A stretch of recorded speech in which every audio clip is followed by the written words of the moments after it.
Boa tarde a todos, bem-vindos ao semestre letivo 2019.2 da Universidade Federal de Roraima. Hoje vamos dar início ao nosso curso de Microbiologia do Solo. Nós estamos estreando na nova grade, um novo projeto pedagógico que foi aprovado recentemente pelos conselhos superiores da nossa universidade.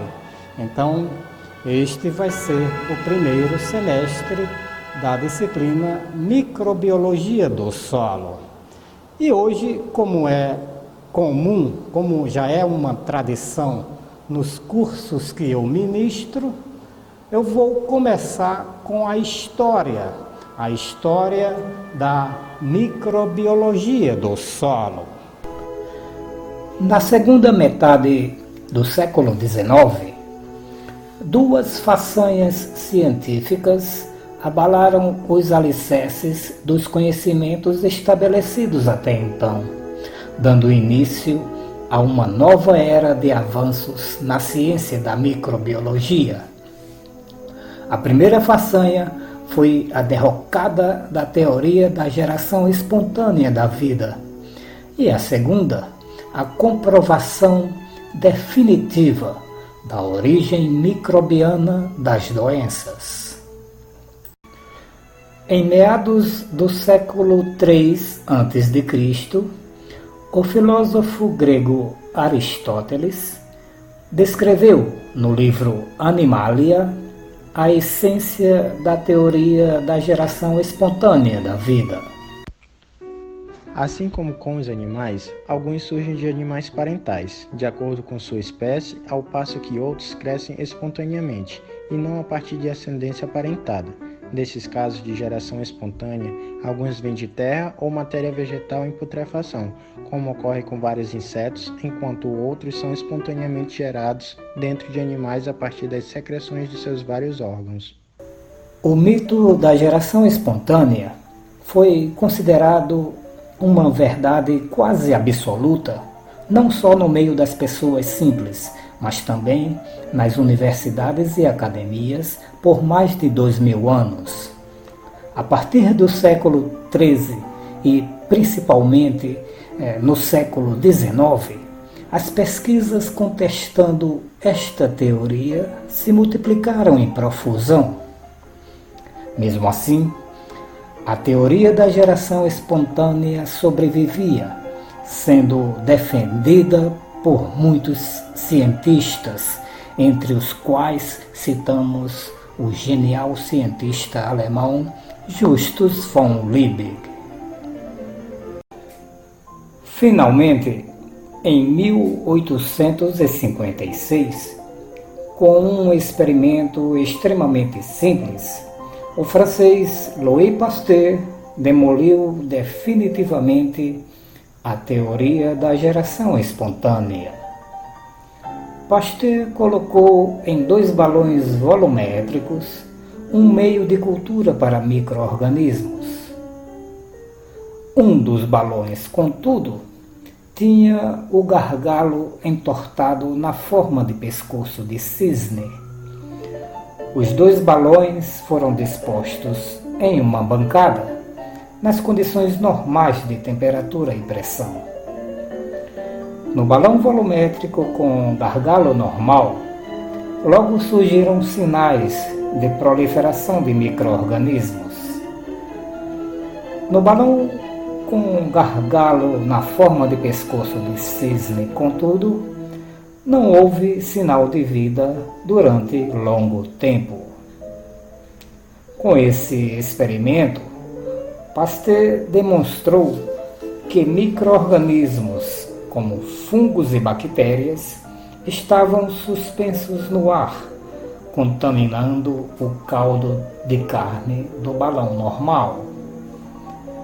No balão com gargalo retorcido, esporos de fungos e bactérias não podiam penetrar devido à força da gravidade e à superfície lisa e deslizante do vidro. Após sua pesquisa, ele afirmou: nunca mais a doutrina da geração espontânea se recobrará do golpe mortal desferido por esse experimento simples. A outra façanha científica referida no início deste vídeo deve-se ao médico alemão Robert Koch.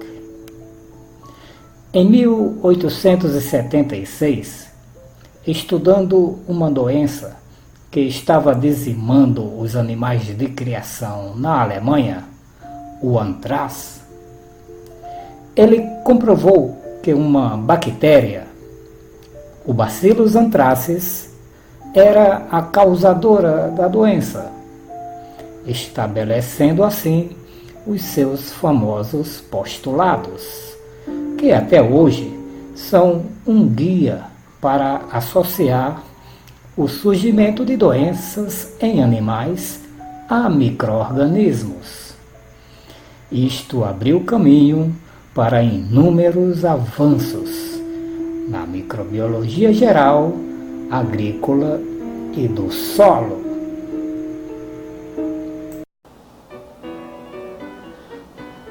E também em meados do século XIX, a microbiologia do solo foi reconhecida como um legítimo ramo da ciência. Então, muitos trabalhos surgiram sobre a atividade de micro-organismos no solo e nas plantas, principalmente nas raízes das plantas, nessa interface solo-raiz, na rizosfera. Então, muitos trabalhos surgiram colocando essa ciência da microbiologia do solo também em evidência e reconhecendo como um importante ramo da ciência.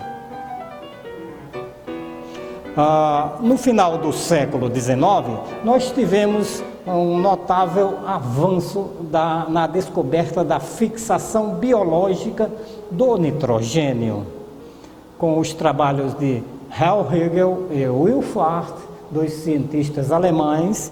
Eles perceberam a atividade microbiana em nódulos de leguminosas.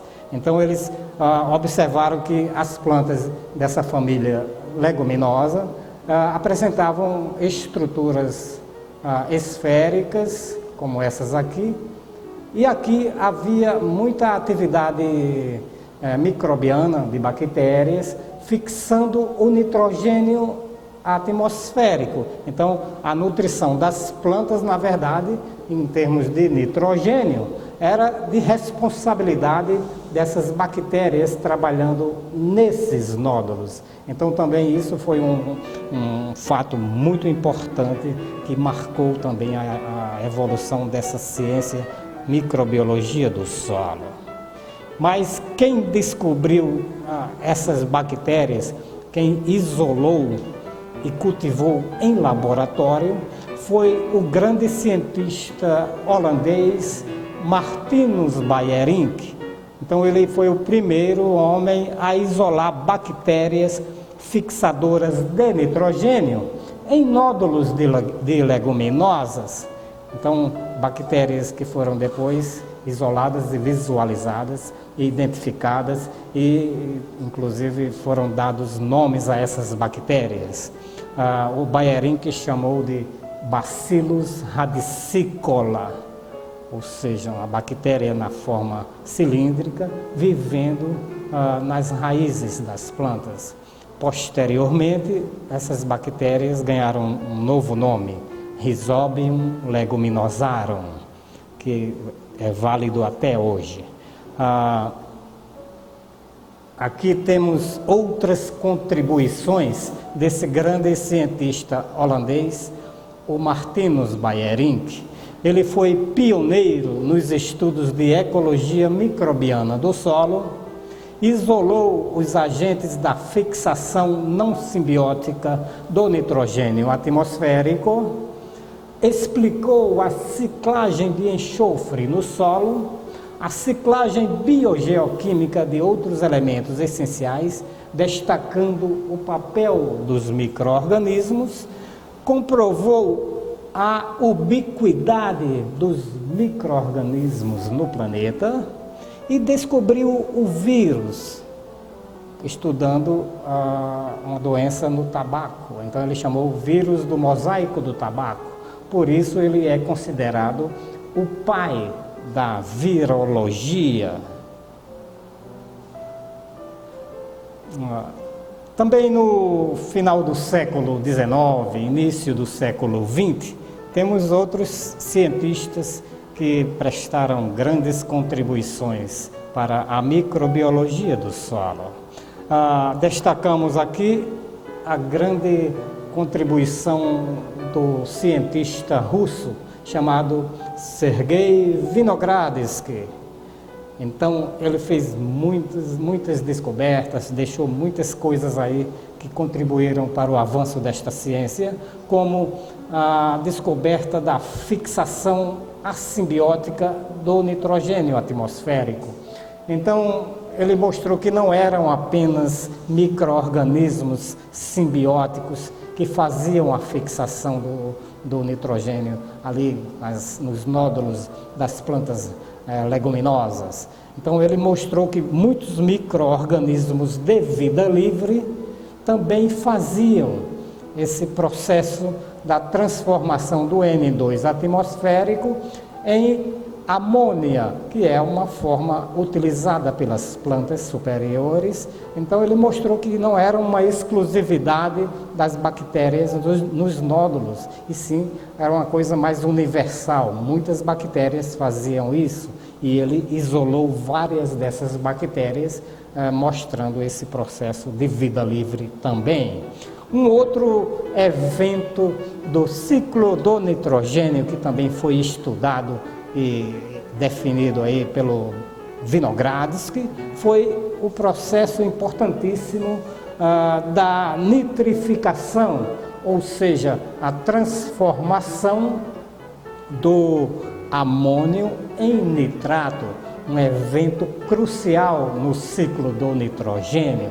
Então, sem essa fase, o ciclo não aconteceria em sua plenitude.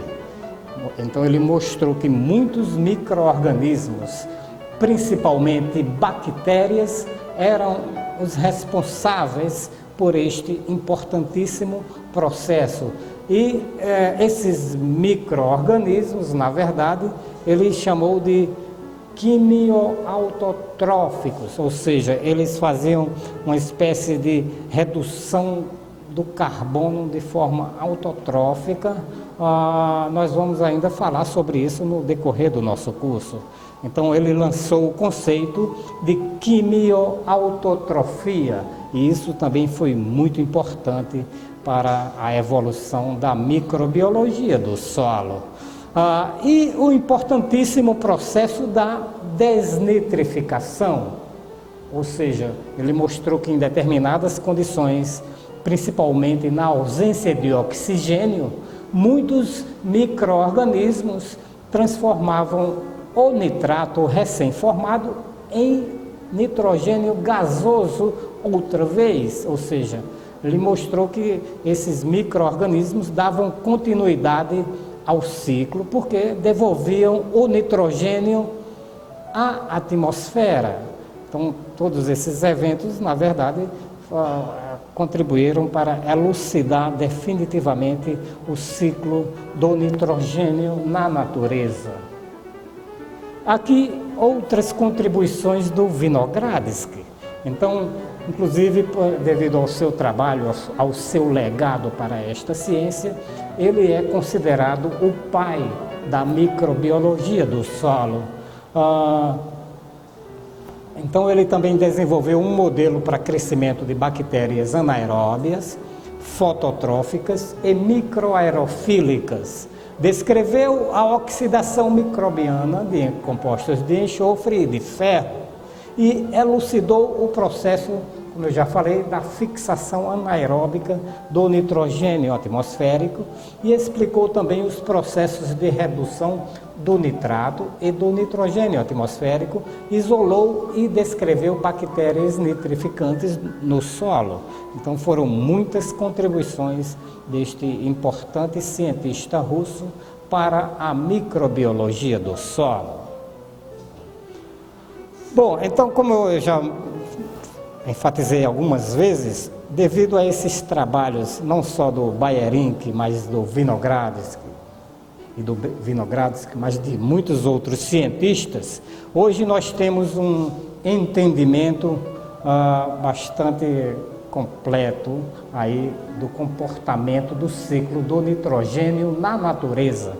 Então, aqui é um esquema mostrando como o nitrogênio, que é um dos elementos mais importantes para a vida, como este elemento circula nos diversos compartimentos do planeta. Então, todo esse nível de conhecimento só foi possível graças ao trabalho, principalmente, desses dois grandes cientistas. Eventos como a fixação simbiótica do nitrogênio atmosférico, que ocorre aqui nos nódulos das plantas leguminosas. O evento que eu acabei de falar, que seria a nitrificação do amônio para nitrito e depois para nitrato. Então, aqui é obra do Vinogradsky, que isolou as bactérias nitrificantes, principalmente os gêneros Nitrosomonas. No caso aqui desse primeiro evento, a transformação do amônio em nitrito, e as bactérias do gênero Nitrobacter, que participam do evento seguinte, a transformação do nitrito para nitrato. Então, dois importantes eventos do ciclo descritos e explicados aí pelo Vinogradsky. E ele também explicou a sequência das reações. Por exemplo, o nitrato, além de ser absorvido pelas plantas, que é muito importante, principalmente nos ecossistemas agrícolas, o nitrato também, em várias situações, por exemplo, em solos sem oxigênio, ele volta para a atmosfera, através do processo da desnitrificação, que é também um processo estritamente microbiano. Então ele é devolvido, transformando-se outra vez em N2. Então eu considero esse ciclo, a explicação desse ciclo, um importante evento também na ciência da microbiologia do solo. Nós devemos isso a esses dois grandes cientistas, o Bajerink e o Vinogradsky. Sobre o Bajerink, inclusive, eu quero fazer uma propaganda, e nós temos 2 vídeos no nosso canal sobre a vida e a obra deste grande cientista. Eu recomendo que vocês visualizem.